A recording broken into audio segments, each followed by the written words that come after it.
Halo, Assalamualaikum. Hari ini kita akan membahas mengenai peranakan kering ya.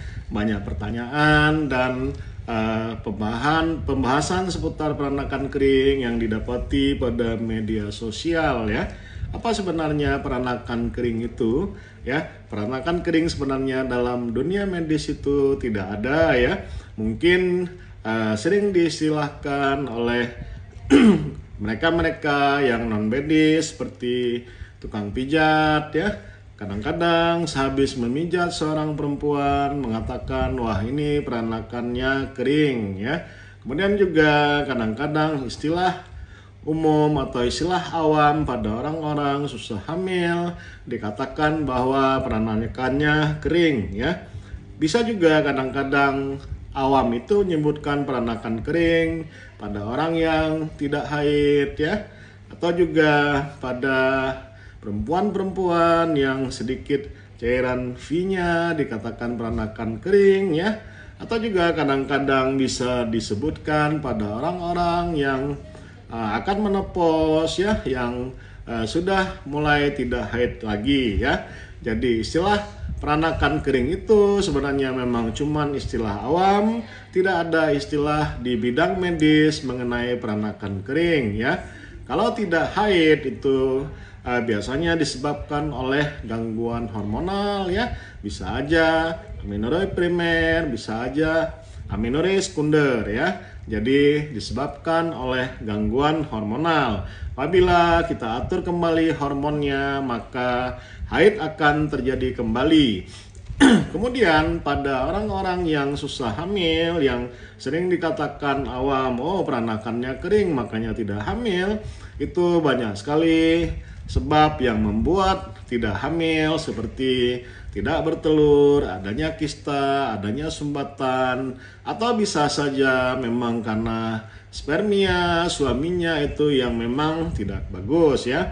Jadi persentase penyebab tidak hamil karena faktor suami juga sangat tinggi ya. Jadi jangan hanya disalahkan pihak wanitanya saja ya kalau tidak hamil. Baiknya dua-duanya periksa ke dokter kandungan ya untuk mengetahui mengapa sebab tidak hamil tersebut ya.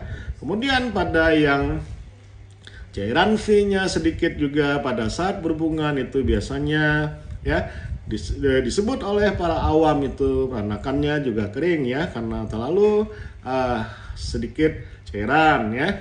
Itu juga disebabkan oleh faktor hormonal ya, di mana hormon estrogennya sangat sedikit ya, sehingga mengurangi cairan lendir cervix dan cairan pada Mrs. V ya.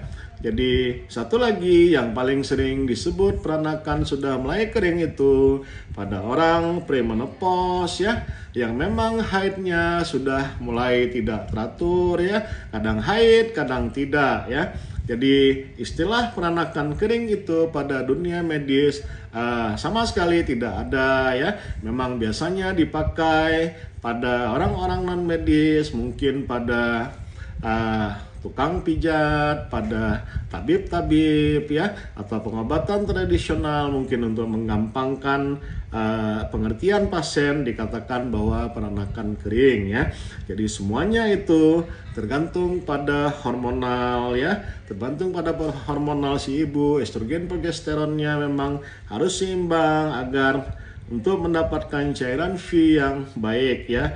Kalau tidak hamil itu banyak penyebab, bukan sebab karena peranakan kering ya. Bisa jadi faktor-faktor yang sudah disebutkan tadi ya. Kemudian juga premenopause itu memang sudah waktunya ya. Apabila sel telur sudah mulai menipis ya, maka dia akan berbuah sekali-sekali, tidak selalu tiap bulan ya. Jadi yang paling penting, yang kasihan itu pada ibu-ibu yang tidak hamil, yang mendapat label peranakan kering, harusnya suami istri itu diperiksa dua-duanya ya. Apakah penyebab tidak hamilnya dari si istri atau dari si suami ya. Jadi harus betul-betul kita cek ke dokter kandungan. Jangan sampai hanya perempuan yang mendapat label perenakan kering. Oke, mudah-mudahan bermanfaat ya. Wabillahi taufiq wal hidayah. Assalamualaikum warahmatullahi wabarakatuh.